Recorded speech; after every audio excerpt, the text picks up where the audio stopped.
such a time as this.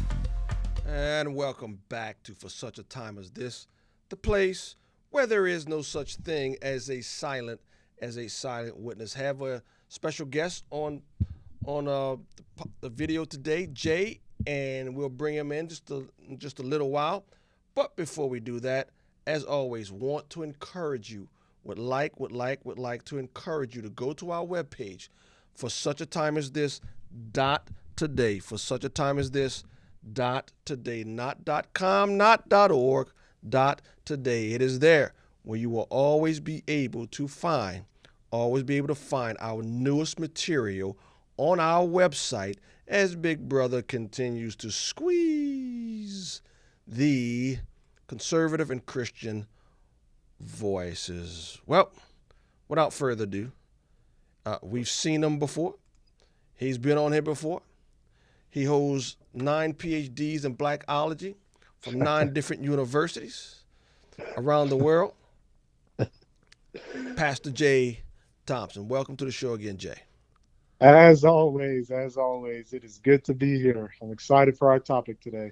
Yeah, and I like to always start off the show with verses, at least set the context. Our thing here at For Such a Time as This is always looking at the world's events through a biblical lens. So here, we're going to start off with this verse here, Isaiah 5:20.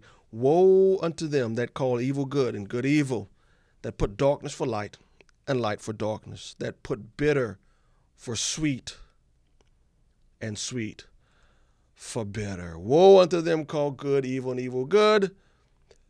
We are talking about none other than the hottest topic in the country, the Rittenhouse verdict, not guilty on all counts. With that said, take it away, Jay. Well, I'm coming in blind. I did not watch the case, and I saw the verdict or I heard about it. And there have been a lot of reactions on social media. I've had personal friends ask me my opinion. And so I had to do some research on the case, but I am coming in blind. And so I'm excited about our first video because he lays out what happened. All right, here is the first video. Who is Kyle Rittenhouse and what is he on trial for? All of the events I'm about to talk about happened at a protest last year in Kenosha, Wisconsin. Kyle, who is from Antioch, Illinois, went to that protest armed with a firearm. During the protest, Kyle was pursued by a group of people. At some point, a third party discharged their firearm into the air. After that happened, one of the men who were pursuing Kyle, named Joseph Rosenbaum, lunged towards Kyle and grabbed his firearm. In response to this, Kyle fired his firearm 4 times into Joseph Rosenbaum, which ended up ending his life. While continuing to flee, Kyle tripped and he fired twice at an unidentified man who had kicked him. While Kyle was still on the ground, a man named Anthony Huber struck Kyle in the head with a skateboard and tried to get Kyle's rifle. Kyle then discharged his firearm once into Anthony Huber's chest and ended his life. That's when another man named Gage approached Kyle and pointed a firearm at him. Kyle then discharged his firearm into Gage's right bicep. After all of this, Kyle was arrested and charged with multiple counts of homicide and unlawful possession of a firearm. That is what Kyle Rittenhouse is on trial for right now. Now, everything I just described was all caught on video. You can probably find it on Twitter or something, but I can't show it here or else my video would probably get taken down. All right, but for here at such a time as this, we can show the video. I want to play. Viewer discretion is advised. And I'm not going to play the part to where he actually discharges the firearm into people, but I'm going to show you what leads up to it. Him running away, them yelling out, "Let's get him." Him running away, and then once he goes to the ground, they're going to come up behind him and the shootings take place, and that's where I'm going to cut it off. But here's the actual video for those of you who have not seen it, because I want there to be no doubt. The kid is running away. He's running away. Here it is right here.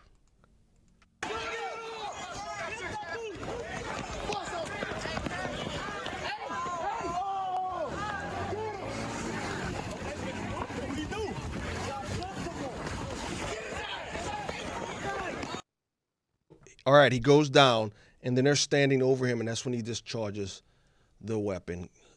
Okay, Jay, why is this such a hot topic, racial hotbed?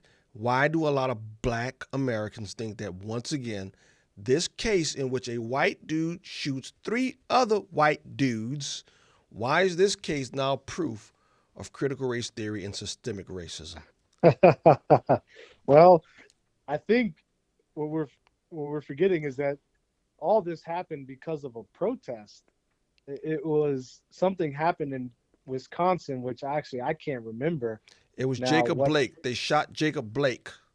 Right, right. Police shot So, him, and he's paralyzed from the waist down. so this was obviously a BLM CRT type situation. Yes, it was BLM. They said it was a BLM protest, but they were Yes, when they start setting buildings on fire, that's a yes, riot. And yes, so what yes, may have yes. started off as a protest turned into a riot, and Kyle Rittenhouse was there trying to stop the buildings from burning. So now that's where the controversy. So the race is easy because it started off as a race deal and with Jacob Blake, but then the controversy I think is with Kyle Rittenhouse, and there's a lot of questions that need to be asked. So number one, is it lawful for a 17-year-old to cross state lines with an AR-15 coming from Illinois? So I don't even know if he's allowed to have an AR. I don't know at the age of 17 in Illinois. I can answer that. And oh, okay, all right. He did not cross state lines. The rifle stayed in Wisconsin the whole time. It was Oh, bought okay. and stored in Wisconsin. He lived in Antioch, but he worked in Wisconsin. He worked in Kenosha. His mother stays in Antioch. His father stays in Kenosha, Mm, 20 miles away. So mm. that's one thing right there. That's a lie. He didn't cross state lines. Okay, so that's good 2, it information. is legal for a 17-year-old to have a long rifle. That's why they dropped the 6th charge when they made a ruling, and the defense, I believe, made a motion to drop the 6th charge because it was legal for a 17-year-old to have a long rifle. The judge looked at the prosecutor, says, yeah, I think that's the law. Do you want to dispute that? No, we won't dispute it. And they dropped the 6th charge, Oh, possession of an unlawful firearm. It was legal for him to have the firearm, to the best of my recollection. That's why they dropped the 6th charge. well, hey, that's all good information. So I think the controversy comes in. How can a white person, now this is perceived from some of my friends and some people from BLN, how can a white person get let off the hook so easy from killing 2 or 3 people and injuring another? How can he get let off the hook so easy? He is white. He had an all-white jury, Except for one, they say. white judge, except for one white judge, and he didn't even get a slap on the wrist, which proves our justice system is broken. Now that's coming Now, from the black community, yes, not coming the from the entire black black community. community. Some people. Some people in the community, black community. Okay, yes. how do we dissect that? What's the first one? Let's take it piece by piece. Yes. What's the first one? From what you Well, just said, how can a white man? yes. How can a white man get off so easily when he killed 2 or 3 people, injured another? Now that's saying how can a white man get off? Assuming he got off white. He spent 3 days. I'm sorry, 3 months in jail. Had some terrible lawyers. I would suggest anyone watch the interview from Tucker Carlson from last night, the Monday after his acquittal. Let off. People across the world are calling this kid a white supremacist, a white racist. He's the face of white supremacy. I'm not sure Kyle would agree with you that he's been let off so easily. And then again, I showed the video for a reason. The kid was running away. I have also heard the argument that once you bring a gun to a place like Kenosha, which you knew emotions were running high, you knew there was going to be civil unrest, How could you bring a gun to that situation and then claim self-defense? Where here's the way I see it. He had some friends who were going to protect the business. The business owner asked for the help, got the help, and so the question becomes: Is it first of all, the jury and the court system has already deemed that it was legal for him to protect property with an AR, self-defense. The question here, from a Christian standpoint, is it moral? Is it moral? Forget what the law says. He's off on that. From a Christian standpoint, is it moral to protect property with a gun? I say yes. What say ye in Black America? Yeah. I say, trying to speak on behalf of the BLM side of Black America, it wasn't his place. He was sticking his nose in somebody else's business. Did he know the owner? Yeah. From my understanding, he did know the owner. The owner did ask for his help. Okay. Well, then that's different. Then if he knew the owner, and this is not, I don't know if this rhetoric is being shared in the Black community, in fact, or in some areas of the Black community. In fact, I know it's not, because I'm getting different answers from you than I am some of my friends who are upset about the case. I saw the trial. Did your friends see the trial? I don't know if they saw the trial. I don't know. They if saw the CNN trial. though. Yeah. That's probably what they saw. Yeah. Yes. So from a Christian standpoint, is it morally acceptable to defend property? I look at the book of Deuteronomy. Yeah. If a thief is caught in the middle of the night stealing, this is the best I can do at this point. If a thief is caught stealing in the middle of the night and you kill him, then blood guilt is not upon you. Now, you can't go track him down after the event is over with and kill him. Can't do that. Sure. But if he's in the act of committing a crime, Yes. and he is killed, then there's no blood guilt. But that's not even an accurate description or depiction of what happened here. Yes. Kyle Rittenhouse was running away from them. Right. And they attacked him. And there's a reason why I showed the video. When talking to people on this issue, I'm not going to let you get away from the video. He was running away. What started the altercation? They set fire to the very business that they were trying to protect. They set fire to it. Kyle Rittenhouse put out the fire. They got angry. That's what started the altercation. They set fire. Rittenhouse put out the fire, and they were angry at him because he put out the fire. But old Kyle had an AR-15. And the mob, had something on their hands. A 17-year-old wasn't afraid to pull that trigger. So I don't. Here's my question to you. Try to help people understand this, because I'm still trying to figure it out. I've heard some explanations. Why, again, does the Black community think that this is a racial issue? When one white guy shot 3 other white guys. Now, you hinted at it before, something about there being a protest of a Black guy. Yeah, so I mean, the Black community is involved, one, because initially the situation centers around a unlawful killing of a Black man, but no, they didn't kill Jacob Blake. They shot him. He's still alive. Shot him. Yeah. And they said it was unlawful. Do you remember? I remember the case. I don't remember. I remember the case. It was completely lawful what the police did. All right. He had a knife. He had finished wrestling with the police. The police showed up because he was breaking a warrant. A restraining order, that he assaulted someone. And months ago, he actually sexually assaulted a lady. He was at her house. Right. The police told him he was not not supposed supposed to do. do. His car. He went back. He went back to his car. He was getting into his car, the knife. Yes. And he dropped the knife, and they lit him up. And they had every right and every again, to defend themselves against someone who was breaking the law. Yes. There's a pattern here. Jacob Blake was breaking the law. Yeah. Rosenbaum and the other 2 gentlemen that got shot by Kyle Rittenhouse, they were breaking the law. Yeah. Kyle Rittenhouse was not breaking the law. At no point did he break the law. The long barrel rifle he had was legal. It was legal. Yeah. And somehow Black America I still think Black America is being used as pawns for political advantage from the left.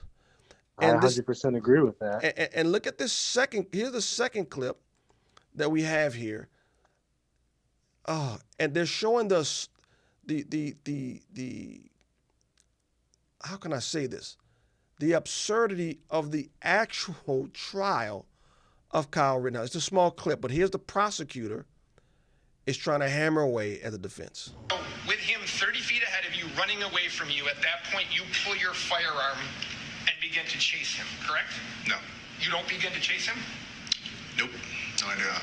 You head in the direction that he's running. Yes? Correct. But you just happen to be running in that direction? It has nothing to do with Kyle Rittenhouse running in that direction? No, it does have to do with the defendant running in that direction, yes. Okay, so you are trying to chase him down?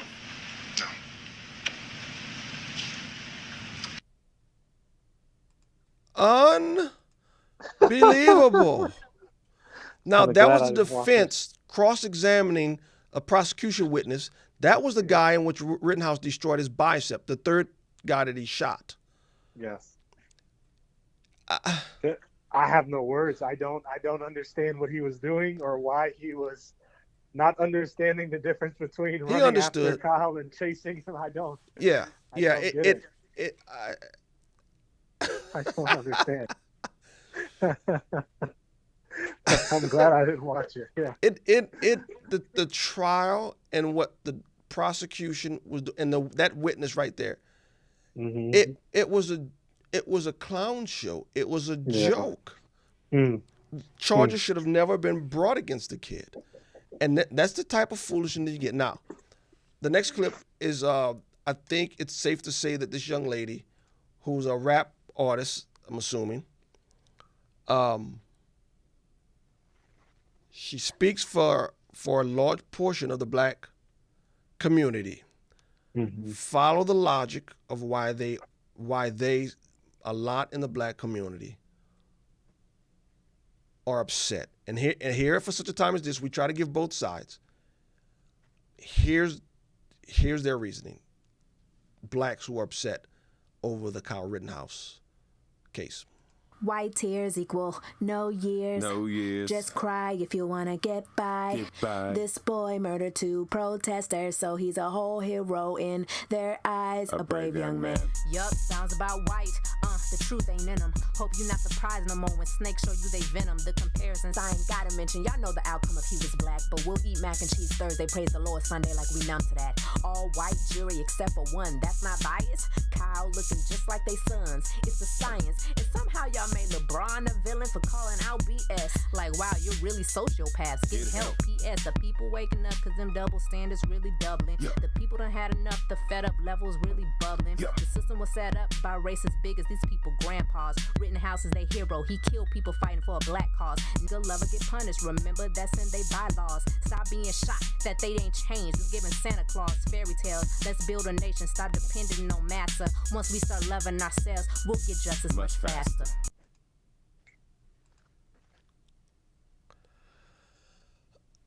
Go ahead, Jay. Well, hey, look, we do get both sides, and I do appreciate that. Try to understand, and I think the problem comes in if you automatically agree that the system's biased and every white person is racist. If you're operating from that, and you're going to try and read into everything and see everything from that perspective, and I used to do that. But now I'm like, hey, where's the truth in this particular situation? But as a believer, we always should seek the truth of the matter. Always. And even in that little ditty she just did. Yes. There was no there's some things that weren't true. People that were fighting for black, I forget exactly how she said it, but they were fighting for, they were No, they weren't protesters, they were rioters. Yes. Once you were a protester and you set fire to a building, you cease to be a protester, you are a rioter. That's illegal to set fires. And then they said these guys were fighting for the cause. No, they weren't. Yeah. They were criminals. One was a hardened pedophile who done who had done time, and he was using the N-word, calling everybody on there the N-word. Negro this, Negro that. From that perspective, you Huh? see what you want to see. When you operate from that perspective, that Then it's a blinding. racist It's system blinding, and then, everybody's- Jay. Exactly. You see what you want to see. It's She blinding. said Kyle looks like their sons. It's a science game, that the jury was looking at their son and not, somebody else. I don't think that's true. I think that's speculation. I think that's, you're judging without even knowing. So that's unhealthy. I think she also said that that they were fighting for the cause. So they were Fighting for the cause. Kyle there you did go. them- No, they yeah, weren't. fighting They're for the cause, criminals. and Kyle did them a favor because they killed white people who love black people, and they don't want that. And I thought, man, again, that's speculation. These guys were criminals again, exactly. You don't know, so it's just way off. But this is the argument of a lot of my friends and some people in Black America who think this is the system. The system is unjust. Kyle was treated unfair, and that's why black people, or he was treated in such a way that a black person wouldn't be, and that's why black people are upset. They are angry because they said if Kyle was black, then he would have thrown away, locked up, thrown the key away, and never heard from again. So they think that they were unfair, which was pure. So which was pure speculation.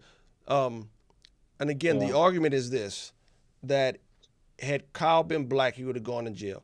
So are we to surmise that because that's their belief, then we should throw young Kyle in jail? Do two wrongs make a right? Even if a black guy in Kyle's situation even if he would have been found guilty, that's wrong. It's wrong. So the argument is coming from two wrongs make a right, because a black dude would have been thrown in jail. Let's throw Kyle in jail. That makes no sense to me. Or let's change the system to make it look at color, which I think is wrong. Because they keep saying, well, let's change the system. Let's change it because the system is broken. And I think when I talk to some of my friends about changing the system, do you want the system to take into account color now? Do you want the judicial system How do you do that? Exactly. How do you in this case, how do you take color into account? I don't get it. And just to show you, it's not just rappers. It's NBA players who are wealthy, well-known, but this is proof that just because you're wealthy, just because you're an ex-athlete, just because they put you on TV, that doesn't make you intelligent at all. I saw this tweet from Jason Whitlock, and his caption was simply this. I had to read it. Jason Whitlock's retweet, his comment was, "Dear God, this is embarrassing." And what he meant was embarrassing for Black America. Here's the clip. Both former players, but we are all Black people. Mm-hmm. And so I wanted to make sure that we created some space for anything that we want to say here before we talk about basketball. Well, I think the scariest part about this, so many people talk about not being surprised. And if you live in America, if you know the history of America, you're not surprised. I think the scariest part about this is that by saying that he is not guilty, they are saying that everything he did was lawful. And that's the part that worries me. They were trying to not paint him. He was a kid that took a gun across state lines and went and did what he did. And they are saying that that is lawful. So to me, that just makes it, even that more concerning that these acts are being proven that, hey, if this is what you want to do and you want to go into a crowd and you want to do this, then, a judge and a jury can find you not guilty. And I think that just makes the tension in these situations even worse. Perk. I mean, I'm just with all the other players. I'm not surprised. I mean, what we have been going through, it's just mind-boggling to me, and it's very disturbing that, it's not just a gun, right? We're talking about an AK, something that is very visible, that, you have intents or whatever the case may be. And to be honest, I really don't want to say the wrong thing because I don't want to lose my job, so I'm going to leave it at that. I just want to say one thing. And I'm going to borrow it from MacArthur Fellow Jacqueline Woodson. And she said, "I'm heartbroken, but I'm not stunned. I'm angry, not irrational. I'm done, but not stopping. And that, to me, encapsulates so very well what so many people are feeling today. So take care of those around you. Check in and ask how folks are doing. This is something that is a culmination of so many things, especially in Black America. And there's not really much more that can be said. There's nothing that can be said that makes this any better. More NBA Today coming up after the break. I'm sorry. I'm not that weak. I wasn't in Kenosha. Yeah. No one shot me. And in Black America, nobody black got shot. Yeah. What? Yeah, that's not the point, James. How is Black it's America? The fact that this further proves that our system is broken. That's the point. This further proves that our system is broken. That a young white man can break the law according to some. He didn't break the law, and exactly. Jefferson was wrong. He didn't take an AK something. Yeah. Across state lines. Yeah. But you know what? He can break the law and get away with it. Jay, our system is wrong. Break the law. He didn't break the law. If you asked him specifically what law did he break, he took an AK-15 across state lines. No, he didn't. Next. Yeah. Next. Yeah. As Jason Whitlock said in his retweet, this is embarrassing. Yeah. This is embarrassing. It is. Black African Americans, they come across as so weak and pitiful. Go ask someone how they're doing. See if I want to allow some space before we talk about basketball. Some safe space. Let's talk about some safe space. Oh my, that's embarrassing. All black people are like that. I just want to let every non-black person know in America. Every black person is not like that. That's right. That's right. No. Even people who are on the left, not like that. Yeah. They're not crying, and they don't need to go suck their thumb in a safe space. Yeah. That's the way it comes off. It is amazing to me, Jay. Well, what's also amazing is that the young black man who had that incident in Texas, who his bail was less than Kyle Rittenhouse, and he spent less time in jail, but nobody's really talking about that. I actually brought that up to some of my friends and said, well, what do you think about this? You're talking about the guy who's an active shooter in school. Yes. And got out with little to nothing in bail the next day. Yeah, and he didn't go to prison. Yeah, and just... Yeah. Well, what about that? How does that prove that our justice system is broken? Young black kids. So I'm not saying that there aren't racist cops. And I'm not saying all cops are racist. I'm not saying that. Sure. I'm not saying that. Not saying that the system is perfect either. Yeah, I'm not saying the system has issues. I'm not saying there are judges out there, or prosecutors out there, defendants that are not racist. I'm not saying that. I'm just saying in this situation. Yeah. I don't know if we can cry, woe is me here as African Americans in the United States of America. I don't think so. I don't think we call woe is me, but here's what you're not supposed to call woe to. Woe unto them that call evil good. And good evil, that put darkness for light and light for darkness, that put bitter for sweet and sweet for bitter. Here's the danger, Jay. Yeah. If one considers himself or herself a Christian, a believer, boy, you better be very careful about calling good evil and evil good. And if your moral compass is broken to such a degree to whereas facts don't matter. I'm going to do a video in which this weekend, I guess the head of the NAACP was challenged, said, hey, but he wasn't a racist. They didn't prove it. And there's no facts in that. And his response was, facts don't matter. Facts don't matter. To a Christian, facts should always matter.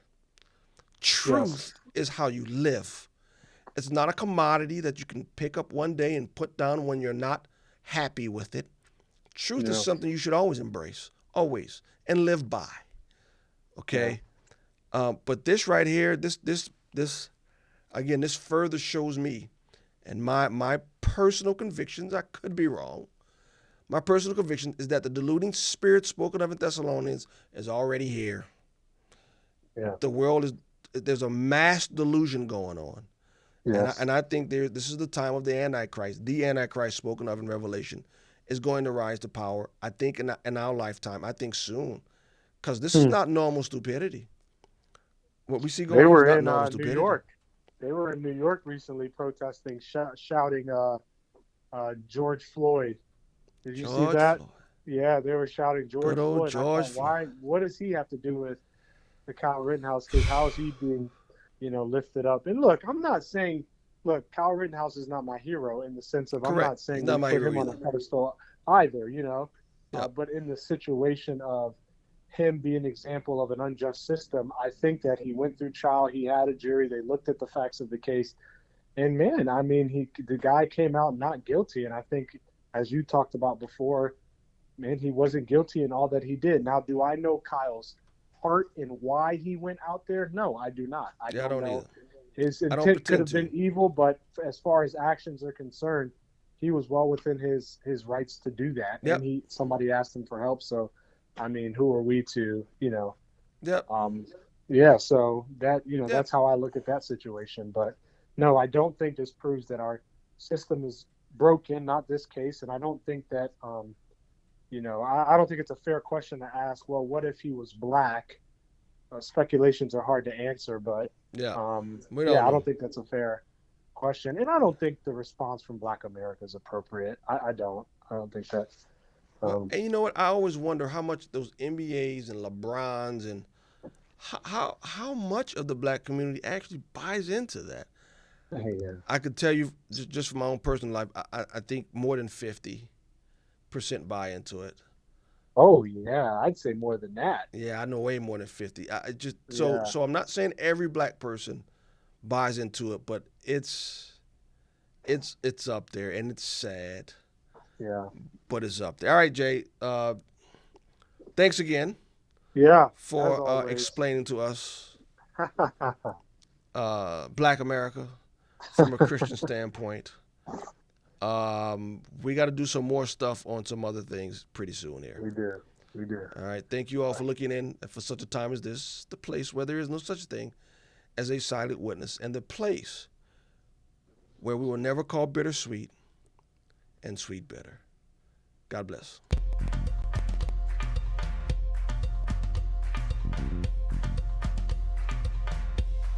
For such a time as this.